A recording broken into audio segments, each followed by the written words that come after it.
नमस्कार, भारतीय रेसिपी या यूट्यूब चॅनलवर तुमचे सर्वांचे खूप खूप स्वागत आहे। तुम्ही मला या यूट्यूब चॅनलला खूप छान प्रतिसाद दिला आहे, त्याबद्दल तुमचे खूप खूप आभार। आणि असाच प्रतिसाद सदैव मला देत राहा आणि माझ्या चॅनलला सपोर्ट करत राहा। आणि माझ्या ज्या नवनवीन रेसिपी येतात तुम्ही त्या बघत जा, लाईक करा, शेअर करा आणि सबस्क्राइब करा। आज आपण आपल्या चॅनलवर बनवणार आहोत नारळी पौर्णिमा स्पेशल नारळाची बर्फी। त्यासाठी मी एक नारळ फोडून घेतला आहे, त्याची पाठीची काळ्या रंगाची साल काढून घेतली आहे आणि बारीक तुकडे करून घेतले आहे। आता हे बारीक तुकडे आपण मिक्सरमध्ये घालून त्याचा कीस बनवून घेऊया, म्हणजे एकदम बारीक असं करून घेऊया। आणि जर तुम्हाला खोता येत असेल तर तुम्ही नारळ यासाठी खोवून सुद्धा घेऊ शकतात।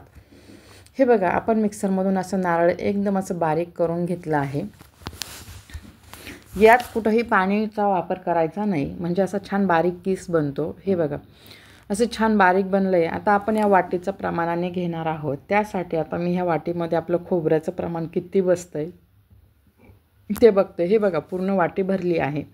आता याच प्रमाणात आपण जे पुढील पदार्थ वापरणार आहोत ते घेणार आहोत। हे बघा, एक वाटी नारळाचा कीस आहे, त्या सेम वाटीने, म्हणजे त्याच्यासारखीच सेम वाटी त्याच आकाराची त्या डिझाईनची घेतली आहे मी।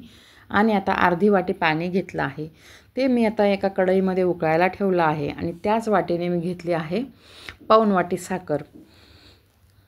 आता ही साखर आपण यात वितळून घेणार आहोत। असं पाक वगैरे काही करणार नाही, पण पूर्ण वितळेपर्यंत ही साखर हलवून आपण वितळून घेणार आहोत गॅसवरती। हे बघा, जवळपास पूर्ण साखर वितळत आली। यात मी चिमूटभर मीठ टाकलं आहे। मिठाने जी गोड पदार्थांची टेस्ट जी एन्हान्स होते ना, ती मला खूप आवडते। आणि तुम्ही पण त्या प्रकारे मीठ टाकून बघा आणि चव कशी लागते ही मला सांगा। हे बघा, आता जे खोवलेलं किंवा बारीक करून घेतलेलं खोबरं आहे हे आपण यात मिक्स करून घेणार आहोत। हे बघा, चांगले ढवळून मिक्स करून घ्यायचं आहे।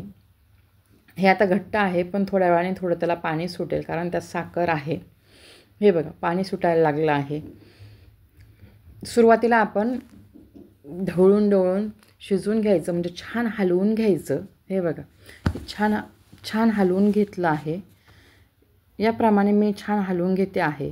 2-2 मिनिटाने हलवून घेते आहे। 2 मिनटं, कारण सुरुवातीला भरपूर पाणी आहे, म्हणून 2 मिनटं थोडंसं वेळ दिला तरी चालतो। ही कंडिशन यायपर्यंत साधारण 10 मिनटं लागले आहे याला हलवून शिजवायला। हे बघा, साधारण 10 मिनिटांनी असं शिजलं आहे, पण अजून पण त्यात मॉइश्चर आहे। आता आपल्याला एकदम मंद आचेवरती साधारण अजून 10 मिनटं लागणार आहे हे बऱ्यापैकी कोरडं व्हायला, किंवा जे आपल्याला नारळाची बर्फी बनवायला पाहिजे तसं। यात तुम्हाला जर वेलची पावडर टाकायची असेल तर ती तुम्ही टाकू शकता, ती टोटली ऑप्शनल आहे। हे बघा, अजून 10 मिनिटांनी साधारण अशी कन्सिस्टन्सी आली आहे। हे बघा, असं घट्ट झालं आहे। आता गरम असतानाच आपण याला सेट करून घेणार आहोत। तर सेट करण्यासाठी आपण एक ट्रे घेणार आहोत आणि त्या ट्रेला आपण तूप लावून घेणार आहोत। हे बघा, असंच घेणार आहोत। या ट्रेला आपण तूप लावून घेणार आणि यात आपण जे मिश्रण बनलं आहे ते यात टाकणार। ही सगळी प्रोसिजर सुरुवातीला मी मीडियम आचेवरती केली आणि नंतर मात्र शेवटचे 5 ते 7 मिनटं एकदम मंद गॅस होता आणि जे थोडंसं मॉइश्चर उरलं होतं ते मी काढून टाकलं। याप्रमाणे मी हे मिश्रण सेट करून घेतलं आहे बर्फीसाठीचं।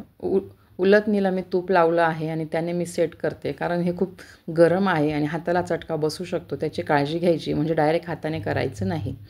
आणि त्यात साखर असते, आपल्याला माहिती, साखर किंवा गूळ असला किंवा तेल असलं तर कशाचाही चटका बसू शकतो, म्हणून ह्या उलटणीला तूप लावलं आणि त्याने मी सेट केलं। आता गरमच आपल्याला याची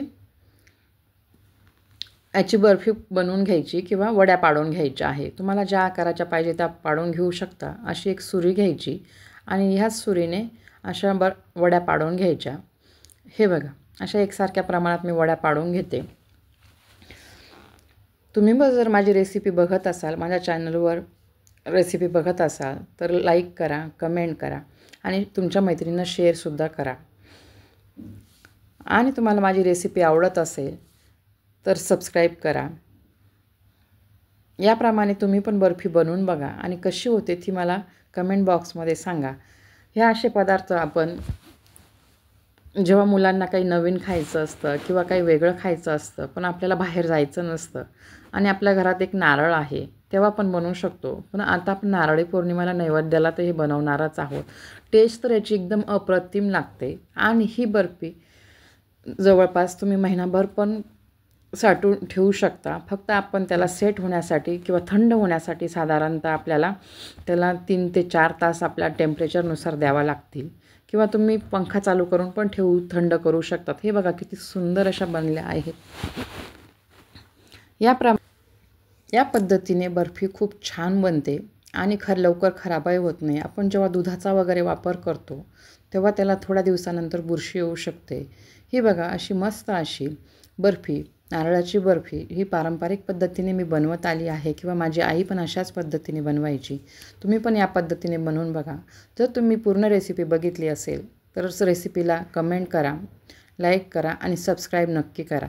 सबस्क्राईब केले तर तुम्हाला माझ्या नवनवीन रेसिपी नक्कीच बघायला मिळतील आणि माझ्या रेसिपी बघत राहा, बनवत राहा आणि मला सांगत राहा का रेसिपी कशी बनली आहे ती. ही बघा अशी मस्त अशी खुटखुटीत आणि सुंदर दिसणारी आपली नारळाची बर्फी बनवून रेडी झाली आहे. धन्यवाद.